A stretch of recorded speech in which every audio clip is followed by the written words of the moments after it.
Salut à tous, j'espère que vous allez bien. Euh, je vais vous présenter un truc, parce que j'ai été confronté à un problème il n'y a pas longtemps. Je vais enlever ça, c'est pas bien. Euh, euh, à l'impression 3D, j'ai eu des trucs bizarres en fait avec du filament. En l'occurrence, de celui qui est dedans, là, c'est du PETG. J'ai jamais eu trop de soucis. J'ai des filaments que j'ai depuis un moment. Voilà, ils sont dans des boîtes, etc. Et en fait, j'ai eu une impression qui était pas chouette, quoi. Elle était même un peu dégueu, quoi. Et l'imprimante faisait des petits potes, etc. Donc, bon, ben, je me suis dit, ça y est, il y a de l'humidité. Mon filament a pris l'humidité. Donc, comment se débarrasser de l'humidité? Alors, j'ai regardé un peu partout. Certaines personnes vont mettre le filament au four. Je suis pas trop fan de l'idée. Déjà, je suis pas sûr que mon épouse soit fan de l'idée. Mais donc, bon, voilà. Et en fait, j'ai trouvé ce petit appareil là qui est un sécheur de filament qui, ma foi, remplit bien le boulot, qui est pas très cher. Faut que je regarde, mais bon, c'était pas c'est vrai que c'est assez abordable. Il y en a des très chers, il y en a des très gros. Il y en a toutes sortes, hein, mais bon, celui-là, voilà, c'est le modèle que j'ai trouvé le plus économique sur Amazon et qui remplit bien son travail. Donc, en fin de compte, ce qu'il faut retenir, c'est que cet appareil-là, il est bien, certes. Il peut aussi faire dévidoir, c'est-à-dire qu'il y a un petit trou ici. On peut sortir le fil là et directement alimenter l'imprimante depuis là. Bon, il faudrait que je le place à un endroit judicieux pour pouvoir faire ça. Euh, du coup, ça m'a sauvé mes bobines. Je le laisse quasiment 6-7 heures à 50 degrés. Il suffit d'appuyer là et puis voilà, on a un petit afficheur. Ici, on peut régler la température qu'on souhaite. Voilà, 51, 52, etc. On règle la température qu'on souhaite avoir au séchage. On reste appuyé sur le bouton de gauche et ici on peut changer le temps qu'on veut mettre de durée, il s'arrêtera tout seul.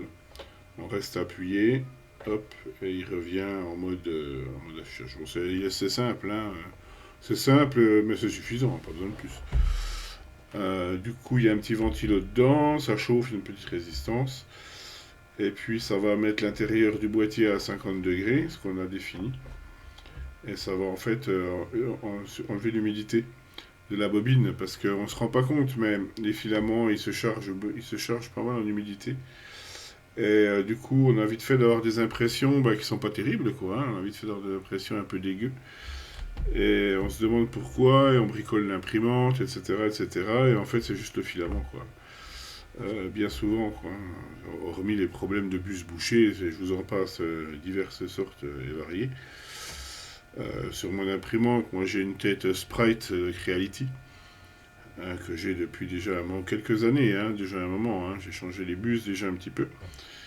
Mais là, j'ai changé le bloc chauffant parce qu'elle commençait à faire un peu n'importe quoi au niveau température. C'était vraiment mal fichu.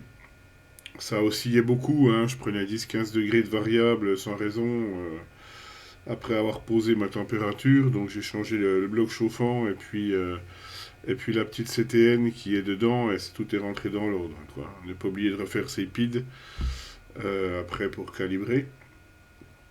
Et puis voilà. Donc, mais cet appareil-là, franchement, n'hésitez pas parce que, alors celui-là ou un autre, hein, moi j'ai pas de, ça c'est du Sunlu, hein, c'est une marque connue de filaments. Celui-là ou un autre, peu importe, hein, faites ce que vous voulez. Hein. Moi, je vais pas, voilà, je vais pas vous influencer sur. D'ailleurs, déjà je ne suis pas influenceur. Et d'autre part, vous faites vos choix. Voilà, moi j'ai cet appareil-là, ça fait quand même un moment qui tourne. Pour l'instant, il est fiable, comme je dis toujours, il faut voir avec le temps. Mais ça remplit bien le boulot et du coup, ça m'a sauvé quelques bobines. Donc, pour ceux des fois qui se cassent la tête, c'est surtout l'objet de cette vidéo. Pour ceux qui se cassent la tête, des fois, bien souvent, avec des problèmes d'impression, 3D en l'occurrence, ce petit truc-là, ou sécher votre bobine, peu importe, mais faites bien gaffe parce que les filaments, c'est quand même, même si on laisse le petit sac, alors il y a des gens qui vont les mettre sous vide, c'est très bien. c'est d'autres contraintes, hein. Après, faut avoir une machine pour faire le vide et des sacs exprès. On peut mettre ses bobines sous vide soi-même, ce qui est encore mieux, hein, évidemment. Mais l'idéal, c'est d'utiliser ça et éventuellement les sacs sous vide, d'ailleurs. Les deux vont très bien ensemble. Pour préserver le filament de l'humidité, quoi. Pensez-y parce que vous allez des fois vous casser la tête sur des impressions qui sont pas top, qui vont pas être bien, qui étaient bien avant, qui sont plus bien maintenant. C'est le même filament, vous n'avez pas forcément changé. Et ça marche pas, etc. Et vous vous cassez un peu la tête.